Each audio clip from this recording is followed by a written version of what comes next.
présenter.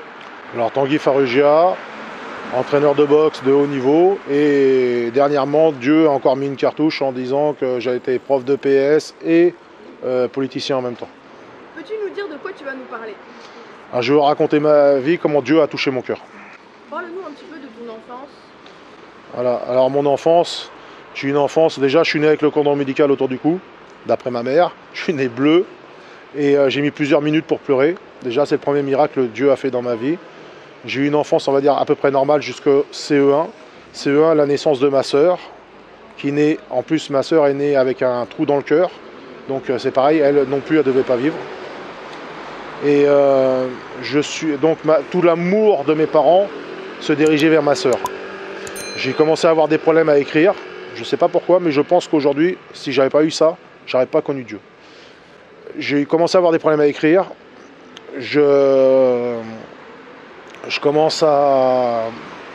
Les profs commencent à passer de classe en classe pour me montrer mon cahier, me foutre la honte. Donc en plus, comme j'étais assez grand en taille, tout le monde croyait que j'avais redoublé, donc tout le monde se moquait de moi à la récréation. Donc je me défendais, bagarre. Donc j'étais le mauvais canard qui était refusé de l'école. On commence à me mettre en section SES. À l'époque, on disait ça, section d'enfants sauvages. C'est vrai qu'il n'y avait pas une journée où il n'y avait pas une bagarre, entre parenthèses. On a fait notre parcours. Ensuite, mes parents créent une entreprise. On déménage sur Dreux, à côté de Dreux. Et on arrive petit à petit à avoir une entreprise qui fait faillite. Qu'on se retrouve SDF.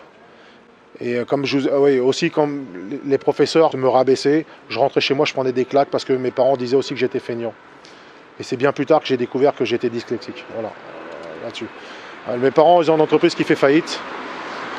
J'avais 15 ans à peu près. Et on se retrouve... je m'étais battu avec quelqu'un qui était du Front National, parce qu'il était du Front National. Et moi, j'étais du Maghreb. Et moi, je voulais pas qu'on touche à mes origines, etc., etc. Et voilà. Et cette personne-là, quand il apprend l'entreprise, quand on se retrouve SDF, cette personne-là nous passe un mobil-home gratuitement. Nous prête le mobil-home dans un terrain. Bon, on n'avait pas l'eau et l'électricité, mais on n'était pas à la rue.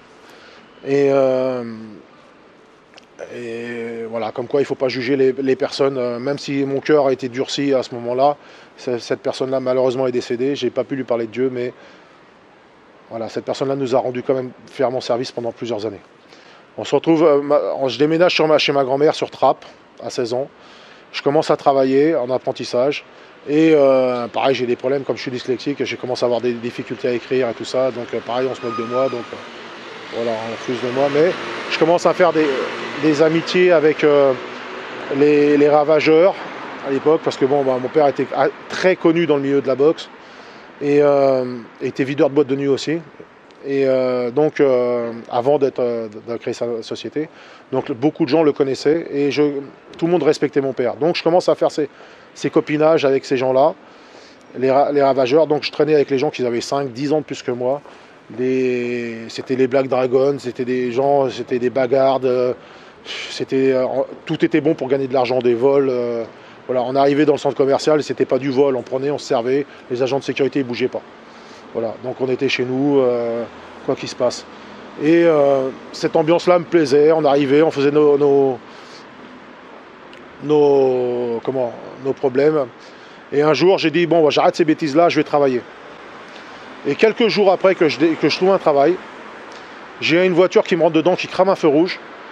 Cette voiture-là, c'est en McDo à Coignères. À l'époque, c'était limité à 130 km/h. Ou 110 ou 130 km/h. Enfin bref, il ne roulait pas à 50 km/h. Et je passe par-dessus la voiture. Bref, inutile de vous dire que j'étais dans le coltard et tout. Et il y a quelque chose je ne sais pas quoi, mais il y a une main qui me prend, qui me relève. Je ne sais plus comment je m'appelais quand je me suis relevé. Mais cette main-là, je ne sais pas ce qui s'est passé, elle me relève. Je vais au McDonald's, me rincer un peu parce que j'avais du sang. Je vois le nez qui touche là, je rigole. Je vois des dents en moins, je rigole moins parce que je sais que ça coûte cher. Voilà, je commençais à travailler, j'ai pas de sécurité sociale. Donc il aurait fallu que je paye. Je fais ce chemin. Et un jour, mes parents viennent habiter chez ma grand-mère. Ma grand-mère était partie chez sa sœur à Toulouse. Et on était dans un 2 pièces, toute la famille dans un 2 pièces à Trappes. Et on voulait s'en sortir grâce à la boxe, grâce au sport. À l'époque, ça se faisait. Et je me dispute avec mes parents. et ma sœur, parce que bon, voilà, je descends de l'ascenseur et je m'en souviendrai toujours, cette voix, il dit quand c'est que tu vas arrêter de comprendre qu'il faut traîner avec eux. Je remonte tout de suite. Je ne sais pas ce qui c'était, bon, pour moi c'était comme un ami qui était décédé du sida, je crois que c'était lui qui me parlait, enfin bref. Voilà, et le lendemain, j'apprends que mes amis sont fait tuer à coups de fusil après. J'ai dit tiens, il y a quelque chose qui s'est passé, quelque chose qui ne veut pas. Je me dirige vers l'islam et tout, mais petit à petit. Et puis j'ai un ami encore qui décède je devais avoir 18 ans, 18, 19 ans, qui décède d'une crise d'épilepsie. Et le jour-là, le curé, ce qu'il dit, ça me parle. Vraiment, ça me parle, ça me touche mon cœur. Je sais pas. Et j'ai envie de retourner à l'église, mais j'ai la flemme de me lever le matin. Je me couche tard le soir. La vie d'adolescent, quoi. Je me couche tard, on essaye de gagner de l'argent comme on peut, mais c'est pas le matin avec ce qu'on fait, c'est pas le matin qu'on va trouver de l'argent. Et j'ai dit ok, je continue à faire mes bêtises, mais petit à petit, je me sépare de ces amis-là.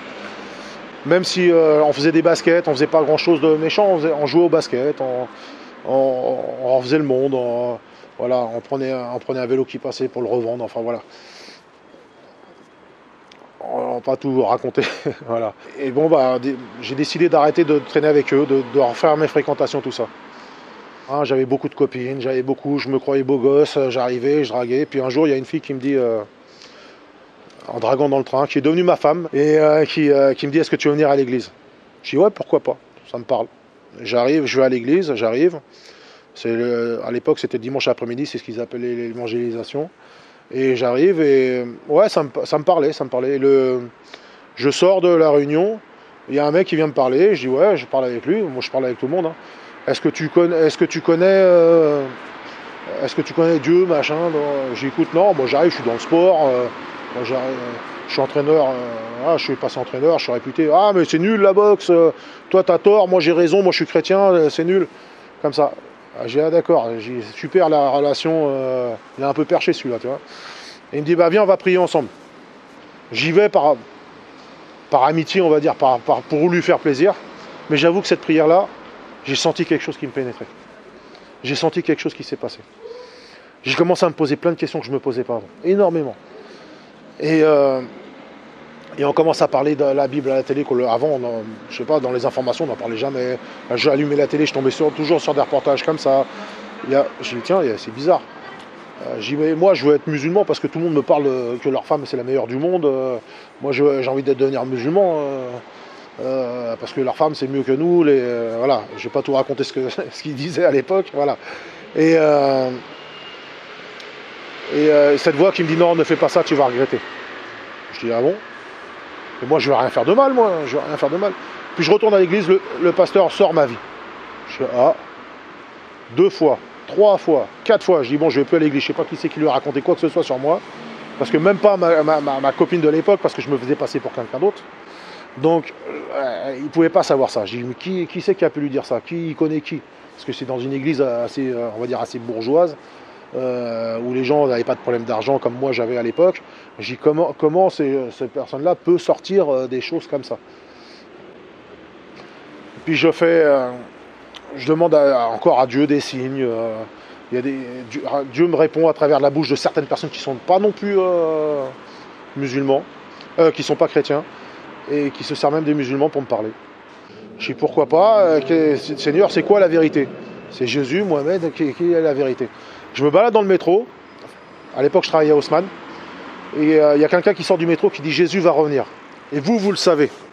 Moi j'étais en face de ce doigt-là. Mais comme tout le monde rigolait là autour de moi, je voulais pas y aller. Mais cette personne-là avait touché mon cœur. Je voulais courir après pour la rattraper, mais j'avais honte de le rattraper. Il se passe quelque chose, c'est vrai, je retourne à l'église. Il y a plein de choses qui se passent, voilà, des paroles de connaissance, qui se passe, c'est pour moi, mais je ne comprenais pas. Mais pourquoi cette personne ne prie pas dans sa langue? Pourquoi elle ne prie pas en français? Pourquoi elle ne prie pas dans sa langue? Il y a plein de choses que je ne comprenais pas. Je découvre, et à force de me dire que toi, tu as tort, tu fais de la boxe, c'est pas bien. Moi, j'ai compris, je suis chrétien, donc toi, tu as tort, etc. Bon, effectivement, l'écart se creuse, plus il parlait mal. À l'époque, j'étais ami avec des rappeurs assez connus, ils parlaient mal des rappeurs. Qui étaient mes amis, ça méritait encore plus. Donc effectivement, je me plaisais dans la parole de l'église, mais je me reflétais pas avec les gens qui étaient chrétiens. Et je dis bon, bah, je prends pas le baptême parce que j'ai pas envie d'aller. C'est pas pour moi. Voilà. Si c'est pour ressembler à eux, j'ai pas envie. L'orgueil est là. Et un jour, j'ai un accident de voiture. J'allais faire un championnat à Laval avec une fille qui s'appelle Imen. Et on fait des tonneaux. Et en sortant de la voiture, elle peut plus marcher. Elle peut plus s'asseoir, plus rien. Je tiens et je discute avec le gendarme. Et je lève la tête comme ça. Et je dis Seigneur, pourquoi elle? J'ai changé les couches quand elle était petite. Pourquoi elle? Parce que j'étais ami avec la famille. Je ne vais pas dire le nom de famille parce qu'il est assez connu même aujourd'hui dans le milieu de la télévision. Et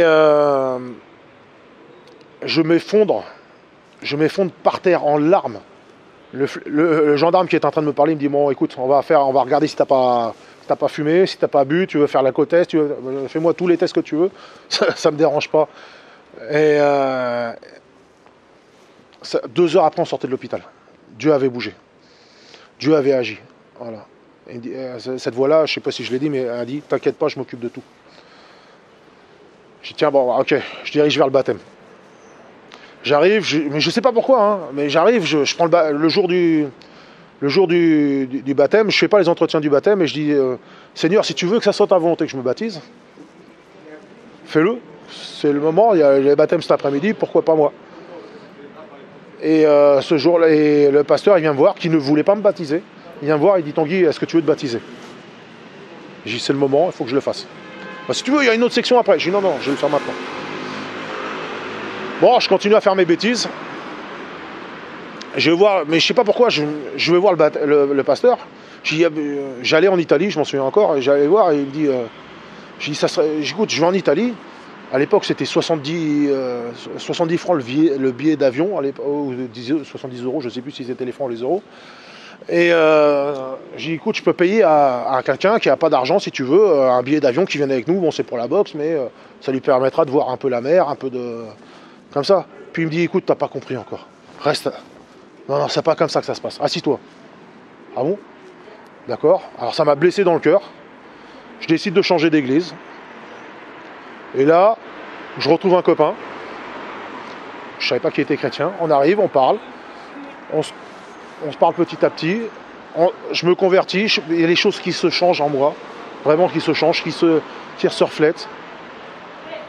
Et les gens, je voulais pas parler de ma foi dans ma salle de boxe parce que c'était, on va dire, presque une mosquée dans ma salle de boxe. C'était vraiment, voilà. Et je venais de prendre le baptême, je change d'église, je viens de prendre le baptême et je m'en souviendrai toujours, il y a ces gens-là qui sont arrivés, qui m'ont entouré et qui m'ont dit Tanguy, tu n'auras plus besoin de travailler, tu vas faire que la boxe. C'est parce que c'est bien ce que tu fais des bons résultats, nous on va t'encourager. Ah, j'ai dit c'est gentil, ouais, mais par contre il faut que tu deviennes un frère. J'ai dit, c'est comme ça que vous achetez les gens. Je fais mon chemin, je continue à entraîner comme ça. Et puis les gens commencent, à partir de là, les gens commençaient à venir. Bah, Tanguy, écoute, j'allais, je sais plus, en championnat à Bordeaux, ou je sais plus où. On allait, et puis tiens, je vais à l'église, qu'il soit musulman ou pas. Hein. Oh, ok, je viens. Ok, je viens le dimanche matin à l'église. Ok, je viens. Je les invite au barbecue de l'église. Ok, ils venaient. Comme ça. Après, les gens, ils ont commencé à vouloir leur faire du rentre-dedans, parce qu'ils venaient plus par amitié pour moi, mais... je pense qu'il y avait une petite soif quand même quelque part. Et les gens qui me disaient mais Tanguy t'as pas compris. Mais c'est pas comme ça qu'il faut faire. Mais Tanguy c'est pas. Et moi ça méritait le cœur. Ça méritait. Je dis mais Seigneur c'est quoi la vérité? Parce que tu réponds tantôt d'une façon, tantôt d'une autre. C'est quoi la vérité? C'est comme moi je fais, c'est comme eux ils font. Tu combats le bon combat et je vais étendre mes mains sur toi. Je dis ah bon? Ok. J'avance. Moi, je me voyais meilleur entraîneur du monde. Je me voyais le plus grand entraîneur. Vous pouvez annoncer la parole dans le monde entier. Mais non. Dieu m'a fait connaître Saïd Oujibou. C'est le seul qui m'a pas, enfin, le premier qui m'a pas jugé à travers la boxe. Donc, Saïd m'a montré comment il faisait pour évangéliser tout ça. Mais c'est marrant parce que tout ce qui reflétait, bon, j'ai appris beaucoup de choses, hein, mais c'est ce que j'avais à cœur. Tout ce qu'il avait montré, c'est ce que j'avais sur mon cœur. Mais j'arrivais, on me disait non, c'est pas ça. Alors je rechange d'église. Et ce jour-là, le pasteur, il parle selon la version de la Bible. L'apôtre Paul dit je me suis fait tout à chacun, boxeur avec les boxeurs. Le jour où je vais. Et j'ai commencé à vouloir faire des choses à l'église, et pareil, alors là, j'avais encore plus de freins. Quand quelqu'un me faisait du mal à l'église, je recevais un coup de téléphone. Comme par magie, hein. En sortant de l'église. Hein. Le matin, j'arrivais à l'église, la personne me mettait, on va dire, un coup de couteau, hein, c'est une façon de parler. Je recevais un coup de téléphone. Allô? Ouais. Est-ce que tu veux venir témoigner? Tanguy, on a besoin de toi pour faire de la boxe dans les quartiers. Est-ce que tu peux venir nous aider? Tanguy, est-ce que tu as besoin? Et c'est des églises qui me contactaient ou des gens, par exemple, c'est Mayas, entre parenthèses, qui fait le métro, voilà, H24 pour Jésus. M'a contacté comme ça un jour par hasard, qui vient de témoigner à son groupe. Et à chaque fois, Dieu, que j'avais quelque chose de mal, Dieu me servait quelque chose d'autre pour me consoler. Mais Dieu m'a fait un signe. Tu vois, ces gens-là, là, c'est pas qu'ils sont méchants contre toi, c'est qu'ils ne savent pas ce qu'ils font. Justement, il y a besoin d'une formation. Les gens ne savent pas comment accueillir dans l'église. Ils ne savent pas comment recevoir. Ils ne savent pas. Tanguy, il faut que tu te serves de ça. Et je dis, ouais, mais regarde, personne ne m'écoute. Pourquoi faire? Un jour, tu auras ton heure. Ah bon? Et là, aujourd'hui, j'ai arrêté l'école, hein, comme j'ai dit, à 15 ans, hein, 14-15 ans. Aujourd'hui, j'ai commencé une œuvre qui s'appelle La Casbah, c'est la relève de Saïd. Hein.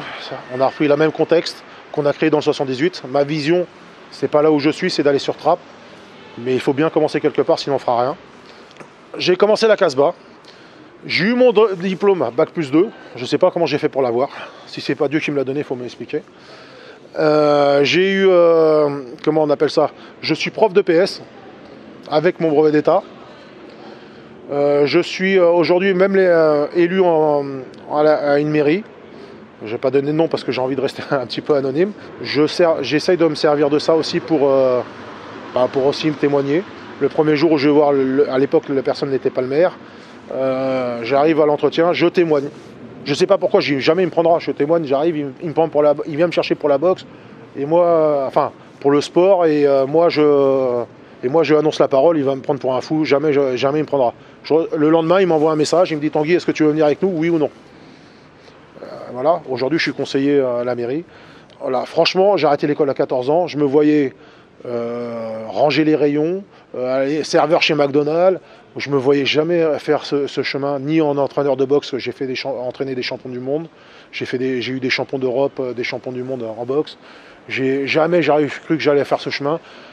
Aussi bien, on va dire, dans ma vie professionnelle, élu. Moi, j'avais la haine contre les professeurs suite à mon parcours. Dieu m'a guéri contre les professeurs. J'avais la haine contre les politiciens parce que les promesses que j'ai eues, qu'ils n'ont pas tenues, je ne vais pas en entendre. Aujourd'hui, je suis politicien. Si ce n'est pas l'humour de Dieu, il faut me dire ce que c'est. Hein. Donc voilà, et j'en passe parce qu'il y a eu beaucoup de bénédictions. Dieu a sauvé mon père.